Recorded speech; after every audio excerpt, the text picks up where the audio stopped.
هلو هلو، كل سنة وانتم طيبين. بمناسبة عاشورا، عاملة معاكم النهاردة عاشورا متدلعة شوية. متدلعة بصوص الكراميل وبصوص الشوكولاتة.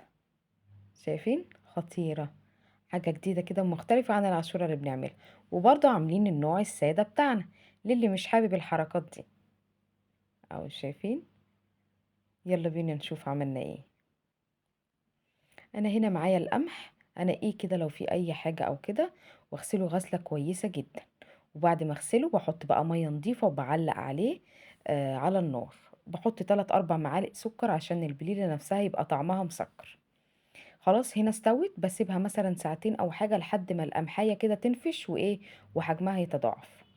باجي هنا اصفيها بمصفى، باخد بقى الكمية في حلة نضيفة. بحط عليها اللبن والسكر التحلية اللي انت تحبيها ورشة الفانيليا. وهنا معايا معلقتين كريم شانتيه هيخلي طعمها بقى خطير جدا. هادوبهم كده مع شوية لبن وهحطهم على على البليلة. اهو زي ما انتوا شايفين. خلاص كده.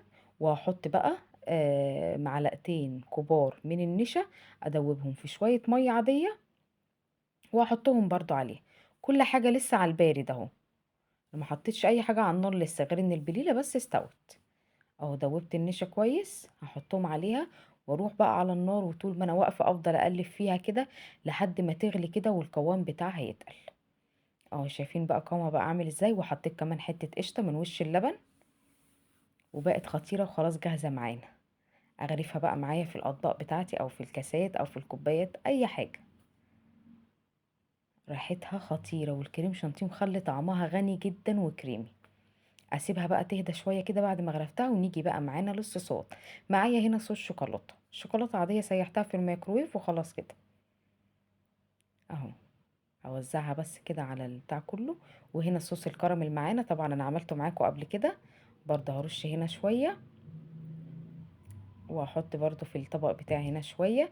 اللي بالشوكولاته بقى احط كده شويه مكسرات وزداني حلوين. واللي بالكراميل معايا هنا بسكوت مكسراه كده. اي نوع بسكوت شاي عندك. وحتى برضه بيدي شكل كده وطعمه حلوة جدا. والسادة برضه عشان ما يزعلش مننا يعني هنظبطه برضه بشوية مكسرات. وده اللي بالكراميل اهو. برضه شوية بسكوت كده حلوين. وده شكله النهائي معايا. وشكله حلو جدا، وجربوا الطريقة دي ورب تعجبكم. كل سنة وانتم طيبين. لايك وشير. باي باي.